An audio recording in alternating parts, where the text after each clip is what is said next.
Police کی طرف بھاگ رہے ہیں. تو ایسے حالات میں آپ طاقت سے روکنا ناممکن ہے. یہ بات سمجھنے کی کوشش کریں.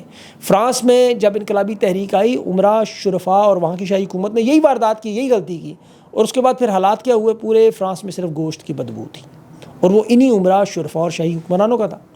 اب دنیا کی تحریکیں آپ اٹھا کے دیکھ لیں. یہ بنگلہ دیش کی تو ایک آپ کے سامنے، میں آگے چل کے آپ کو کچھ اور بتاتا ہوں. یہ گرفتاریاں، کنٹینر دفعہ 144، مارا ماری، گیس، کرفیو، آنسو کے، یہ نہیں روک سکتے طاقت سے. یہ ایک مرحلے پہ آ کے دیکھیں سوچتے ہوئے. اب بچے کو بھی روزانہ ماریں، وہ مار کھا کے ڈھیٹ ہو جاتا ہے، پھر اس پہ مار کا اثر نہیں ہوتا. آپ نے اپنے گھروں میں دیکھا ہوگا ادھر ادھر کہیں ایسے بچے جی. پھر اگر وہ بچہ کمزور ہو تو گھر سے بھاگ جائے گا، اگر طاقتور ہوا تو گربان پکڑ کے آپ کو گرا لے گا نیچے. اب اس وقت حالت یہی ہو چکی ہے. آپ روزانہ تنگ کریں گے تو پھر معاملہ کدھر جائے گا؟ انہوں نے گربان پکڑ لینا ہے آپ کا. تو ان حالات کو سمجھنے کے لیے ہم جیسے لوگ بار بار یہی بات کرتے ہیں. ماضی میں دیکھیں ہم سنا کرتے تھے کہ جی ایک فون کال طاف حسین کی آتی تھی، کراچی بند ہو جاتا تھا. بڑا طاقتور لیڈر تھا، پاکستان کا سب سے طاقتور. عمران خان آج پورے پاکستان کا برصغیر کا وہ طاقتور لیڈر ہے کہ جیل میں بیٹھ کے پاکستان کا جو شہر جب چاہے بند کر سکتے. اپنی طاقت اس کی دیکھیں، اس کا ٹریلر دیکھیں کل کا. عمران خان ایک بڑا قابل اور زیرک سیاستدان ہے. ان لوگوں کو تو سیاست کا پتہ ہی نہیں. خان کے مخالف 40-50 سال کے بابے سر سے لے کے نیچے تک سفید ہو گئے بال ان کے. ان کے سہولت کار، ان کے فیسیلیٹیٹر، ان کے انویسٹر، ان کے پیچھے ان کے اصل مالک آقا سب کھڑے ہیں، اور وہ اکیلا جیل میں بیٹھا ہے. سب کو یہ سب اس کے سامنے بے بس. وہ صرف پاکستان سے محبت کرتا ہے. یہ 2 سال 5 مہینوں سے مار اسی لیے کھا رہے ہیں. 31 سال کی سزا ملی ہوئی ہے، بے گناہ بیٹھا ہوا ہے. خواتین کے یہاں دوپٹے چھینے جا رہے ہیں، عزتیں چھینی جا رہی ہیں، بزرگوں کو مارا جا رہا ہے، بچوں کو مارا جا رہا ہے. وہ برداشت کر رہے ہیں. صرف ایک وجہ کہ پاکستان سے محبت ہے. وہ اس گھر کو توڑنا نہیں چاہتے، ورنہ اس کا نتیجہ آپ کے سامنے دیکھ لیں. اب اسٹیبلشمنٹ آپ کو پتہ ہے پنڈی طاقت کا مرکز ہے. GHQ موجود ہے، اڈیالہ جیل موجود ہے. کچھ کلومیٹر چلے جائے تو آپ پارا ISI کے ہیڈ کوارٹر ہیں. بڑی اہم تنصیبات ہے، بڑی اسٹریٹجکلی اہم جگہ ہے. اب وہاں پر رینجرز کی 2 سے 6 کمپنیاں تعیناتی کی خبر تھی، آپ سب نے سنی ہوگی تمام. لیکن گراؤنڈ پر موجود تمام صحافی عوام اس بات کی گواہی دے سکتے ہیں ایک فوجی بھی نظر نہیں آیا، جو میرے خیال میں تو بڑی اچھی بات تھی. اچھا ہوا نہیں آئے.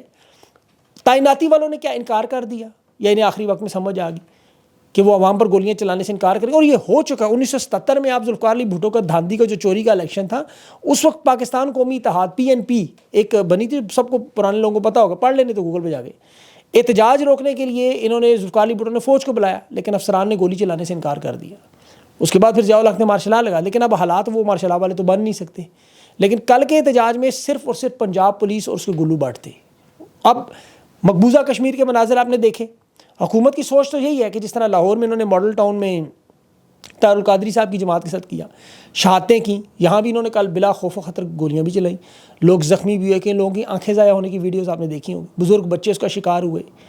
اور جس طرح 9 مئی کی جیسی کوئی یہ نہیں لگ رہا تھا کہ واردات کر دیں گے، کچھ اپنے پولیس والے پھڑکا دیں گے اور تحریک انصاف پہ ڈال دیں گے. اب تحریک انصاف نے حکمت عملی سے اس کو ٹال تو دیا. اب پنجاب میں پولیس نے پھر FIRوں کی ایک بھرمار لگا دی. عالیہ حمزہ پہ، سمابیہ طاہر پہ، عامر مغل پہ، وہ راشد پہ، فیاض پہ، بہت سارے لوگ ہیں اس کے، سب پہ دہشت گردی کے پرچے. پنڈی کی پوری کابینہ پہ. اب 9 مئی پہ انہوں نے 20 سے 25 FIR پہلے بھی ہر ایک پہ کی ہوئی ہیں. اس کا تو کوئی فرق انہیں پڑتا نہیں.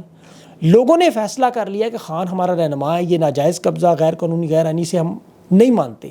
اور ماننا تو چھوڑیں، وہ اب ان سے نفرت اور حقارت کر رہے ہیں، ان کو دھتکارتے ہیں لوگ. اور شہباز شریف کیا کہہ رہا ہے بار بار کہ 9 مئی میں ملوث افراد کو معافی نہیں ملی جب تک وہ دل سے معافی نہیں مانگے. اور حقیقت آپ کو میں بتاؤں، پاکستان کے تمام دانشور، پاکستان سے محبت کرنے والے، انہیں بار بار ہم لوگ کیوں سمجھا رہے ہیں کہ خدا کا خوف کرو، تم اللہ سے معافیاں مانگو. پچھلا 9 مئی تو خود کروایا تھا. یہ عوام اس دفعہ سچ مچ 9 مئی نہ کر دے، پھر کدھر جائیں گے؟ لوگ سر پر کفن باندھ کے گھروں سے نکلے ہوئے. تو انہیں سوچنا چاہیے. میں اگر ان کو سمجھ نہ آئے تو میں 6 انقلاب جلدی سے ان کے سامنے رکھتا ہوں. 6 انقلاب. ایک تو بنگلہ دیش کا دیکھ لیا انہوں نے خود اپنی آنکھوں سے. دوسرا عرب اسپرنگ آپ کو یاد ہوگی، جو تیونس، مصر، لیبیا کی حکومتیں اس میں گر گئیں. پھر کچھ ممالک سارے خانہ جنگی اور سیاسی عدم استحکام کا شکار ہوئے. وجوہات بیٹھ کے دیکھ لیں کہ بے روزگاری تھی، انسانی حقوق کی خلاف ورزی تھی. پھر آپ اس کے پیچھے چلے جائیں 1980 میں ایران کا، جس میں رضا شاہ پہلوی کی حکومت ختم ہوئی. وہاں پہ کیا معاملہ تھا؟ آمریت تھی اور مغرب اس کے ساتھ جڑا ہوا تھا، اور یہاں پر مذہبی قیادت مقبول ہو رہی تھی. اس سے بھی آپ پیچھے چلے جائیں چین کا انقلاب 1949 میں، کمیونسٹ پارٹی ماؤ زے تنگ والا. اس میں کیا ہوا؟ چین بنا. وجہ کیا تھی؟ جاپان کا غیر قبضہ تھا، بدعنوانی تھی، کسان پریشان تھے وہاں. پھر آپ چلے جائیں تھوڑا روس کا انقلاب دیکھ لیں 1917 کا، کمیونزم کا. اس میں بھی کیا ہوا عظیم، وہاں پہ بھی معاشی بحران تھا۔ فرانس کا انقلاب دیکھ لیں، بادشاہت کا خاتمہ ہوا، وہ بھی انسانی حقوق تھے، وہاں پہ جو معاشرے میں عدم مساوات تھی، امیر غریب کا فرق اتنا بڑا ہو گیا، معاشی مشکلات تھیں، غربت، بھوک، اور بادشاہ ننگا ہو چکا تھا، یہ یاد رکھیں، وہ رنا اور ضد میں تھا، مانتا نہیں تھا کسی کی۔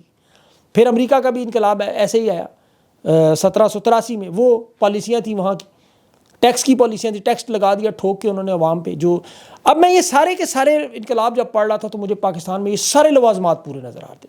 علی امین گنڈا پور کہہ رہے ہیں انقلاب ہم شروع کر رہے ہیں، وہ 15 دن میں 3 مرتبہ پنجاب آیا، لاہور بھی آیا، اسلام آباد بھی آیا، پنڈی بھی آیا۔ اب اٹک کا پل بھی اس نے 2 دفعہ کراس کیا، ڈھول بھی بجایا اور باجا بھی بجایا۔ اب پتہ نہیں کیا بجوانا چاہتے ہیں اس سے۔ 5 اکتوبر کو دوبارہ بھی آ رہا ہے، یہ تانے دیں گے تو وہ سچ مچ بجا جائے گا۔ اسے عمران خان نے روکا ہوا ہے، میں آپ کو حقیقت بتا رہا ہوں، عمران خان نے منع کیا ہوا ہے اسے، یہ حالات مجبور کر رہے ہیں۔ وہ فوجی ٹاؤٹ جو ہے نون لیگ کے مفاد پرست ٹولہ، کل شام تک ان کی شلواریں گیلی تھی کہ علی امین اگر پہنچ گیا تو کیا کرے گا۔ یہ علی امین کا لشکر ہے، اسے خراسان کا نکلنے والا لشکر نہ بنائیں۔ دیکھیں عمران خان کو اللہ نے خیبر پختونخوا کا صوبہ اسی لیے دیا، نواز شریف کو چند گلیاں دے دی تھیں جہاں اس کے گلو بڑھتے صرف۔ وہ 4 کروڑ کا صوبہ ہے، طاقتور لوگ ہیں، 30 سال سے دہشت گردی سے لڑ بھی رہے، شہادتیں بھی دے رہے ہیں، وہ پیچھے ہٹنے والے نہیں ہیں۔ خدا کا خوف کریں، پاکستان پر رحم کریں، سیاست کو سیاست رہنے دیں، ظلم و ستم بند کریں، معاملات کو ٹھیک کریں، خان کی مقبولیت کو تسلیم کریں۔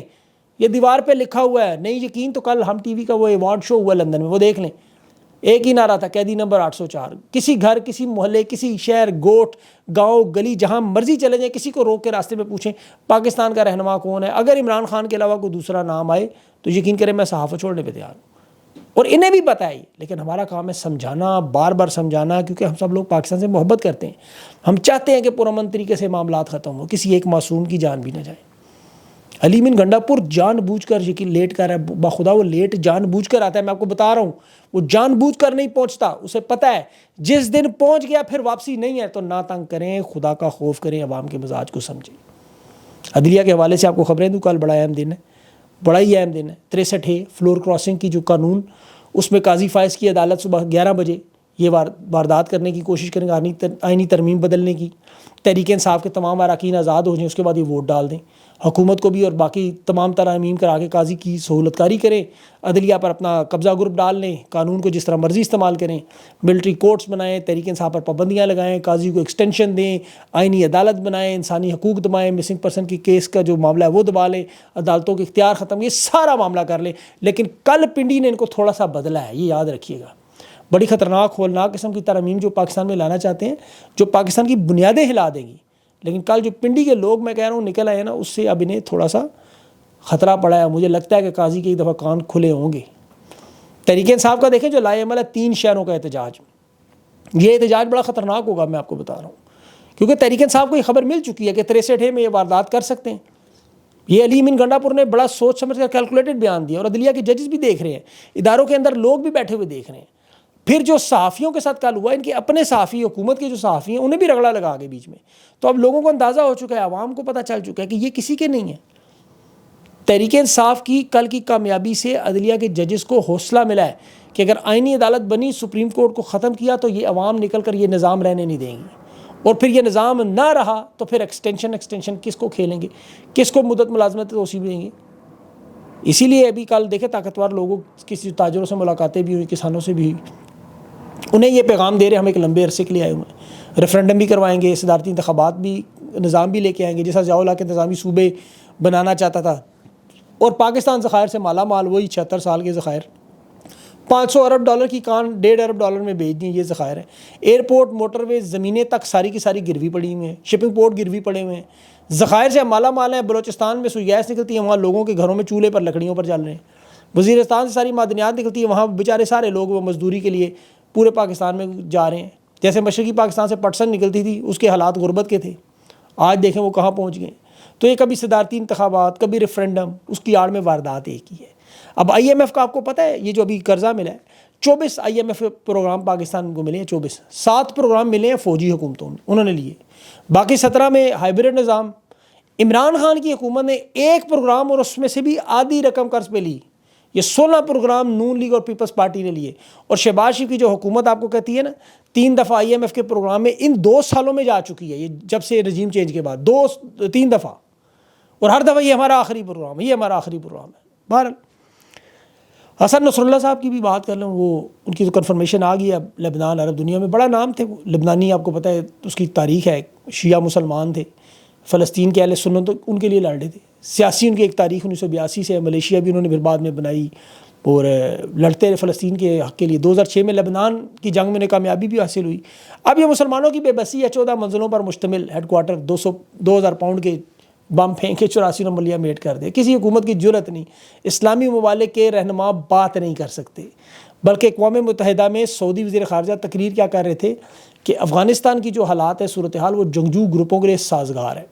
حالانکہ افغانستان اس وقت پورے اس خطے میں دیکھا جائے جو پاکستانی نصارہ سب سے زیادہ امن وہاں پہ، 40 سال وہ لڑنے کے بعد بھی مضبوط حکومت بھی قائم کر گئے، انصاف بھی قائم کر گئے، معاشی ترقی بھی کر گئے، چین کے ساتھ ملک کے منصوبے بھی بنا رہے، لیکن سعودی عرب کہہ رہا ہے، برادر اسلامی ملک کہہ رہا ہے کہ وہاں جنگجو گروپوں کے لیے سازگار جگہ بن گئی، یعنی اگلا آپریشن تیار ہو جائے۔ 58 بہنیں ہیں اسلامی، 58 اسلامی ملک شیور مرغیوں کی طرح بیٹھے ہیں، ایک ایک کر کے انتظار کرتے ہیں کب کٹیں، اور اب تو انہوں نے پھڑپھڑانا بھی بند کر دی ہے۔ یہ شہباز شریف پاکستان دنیا کی اسلامی طاقت کا قلعہ، میزائل اسرائیل تک پہنچتے تھے، اس کی تو خیر انہوں نے بیٹریاں سیل سب کچھ نکال ہی لی ہیں، اب تو وہاں تو انہیں فضائی حملے کرنے پڑتے ہیں، یہاں تو فضائی حملوں کی بھی ضرورت نہیں ہے، تو خود ہی پکڑ کر امریکہ کے حوالے کر کے ڈالر لے لیتے۔ حسن نصر اللہ جیسا بندہ حقیقت میں پاکستان میں انہوں نے پکڑ کے خود دے دینا تھا، یہ لیں جی لینے اس کو۔ عمران خان ایک بولنے والا بندہ ہے، دیکھ لیں آج تقریباً 421 دن ہو گئے ہیں جیل میں بیٹھا ہوا ہے، کیونکہ وہ بولتا تھا اسرائیل کے خلاف۔ تو یہ اس وقت کے حالات ہیں، لیکن فیصلہ کن مرحلہ جو عوام کے پاس ہی آنی ہے بات، اور آخر میں دعا کیا کرے اللہ سے، اللہ تعالیٰ پاکستان پر رحم کرے اور امت مسلمہ پر رحم کرے، یہ جو بزدلی اور بغیرتی میں ہم دسے ہوئے سے ہمیں نکالے اور سمجھ اور ہوش دے انہیں۔ بہرحال اگلے ویلاگ تک کے لیے مجھے اجازت، اللہ حافظ۔